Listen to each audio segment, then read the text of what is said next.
ದೇವರ ಹುಂಡಿಗೆ ಎಷ್ಟು ಹಣ ಅಥವಾ ನಾಣ್ಯ ಹಾಕಿದರೆ ಯಾವೆಲ್ಲ ಫಲ ಸಿಗುತ್ತದೆ?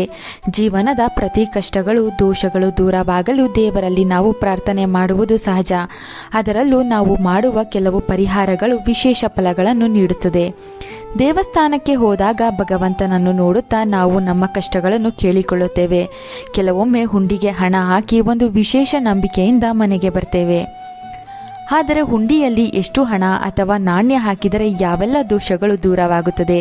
ಯಾವ ದೇವರಿಗೆ ಎಷ್ಟು ನಾಣ್ಯವನ್ನು ಸಂಕಲ್ಪಪೂರ್ವಕವಾಗಿ ಅರ್ಪಿಸಬೇಕು ಎಂಬುದನ್ನು ಈಗ ನೋಡೋಣ.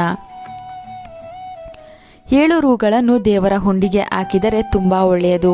ಇದರಿಂದ ಕಲಿಯುಗದ ಬಾಧೆಗಳು ಶೀಘ್ರವಾಗಿ ದೂರವಾಗುತ್ತದೆ. ಅನಾರೋಗ್ಯದ ಸಮಸ್ಯೆಗಳು ದೂರವಾಗುತ್ತದೆ.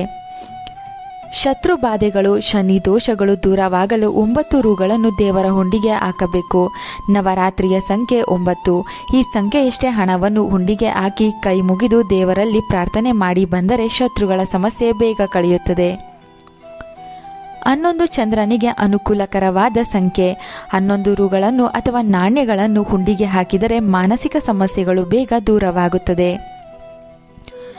ಕುಟುಂಬ ರಕ್ಷಣೆಗೆ ದುರ್ಗಾದೇವಿಯ ಆಲಯಕ್ಕೆ ಹೋದಾಗ ಮರೆಯದೆ 12 ರೂಗಳನ್ನು ಹುಂಡಿಗೆ ಹಾಕಿ ಬನ್ನಿ.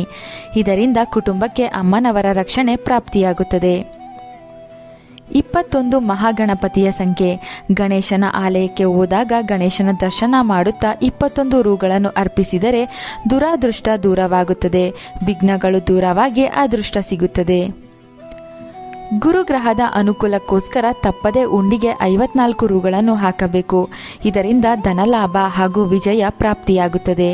ಜಾತಕ ದೋಷಗಳು ಹೆಚ್ಚಾಗಿದ್ದರೆ ದೇವಸ್ಥಾನಕ್ಕೆ ಹೋದಾಗ 101 ರೂಗಳನ್ನು ಹುಂಡಿಗೆ ಹಾಕಿ ಬರಬೇಕು. ಹೀಗೆ ಮಾಡಿದರೆ ಕೋರಿಕೆಗಳು ಈಡೇರುವುದರ ಜೊತೆಗೆ ದೋಷಗಳು ಕಳೆದು ಹೋಗುತ್ತದೆ. 108 ಶ್ರೀಚಕ್ರದ ಸಂಕೇತ. ವಿಶ್ವದ ಮೂಲವೂ ಹೌದು. ದೇಗುಲದಲ್ಲಿ 108 ರೂಗಳನ್ನು ಅರ್ಪಿಸಿದರೆ ಸಕಲ ಕೋರಿಕೆಗಳು ನೆರವೇರುತ್ತದೆ. ಸಕಲ ಸಿದ್ಧಿಗಳು ಪ್ರಾಪ್ತಿಯಾಗುತ್ತದೆ. ಸಪ್ತ ಜನ್ಮಗಳ ಪಾಪಗಳು ದೂರವಾಗಲು 116 ರೂಗಳನ್ನು ದೇವರ ಹುಂಡಿಗೆ ಹಾಕಬೇಕು. ಸರ್ವ ಶುಭ ಹಾಗೂ ಪುಣ್ಯ ಫಲ ಸಿಗಲು 116 ರೂಗಳನ್ನು ದೇವರಿಗೆ ಅರ್ಪಿಸಬೇಕು.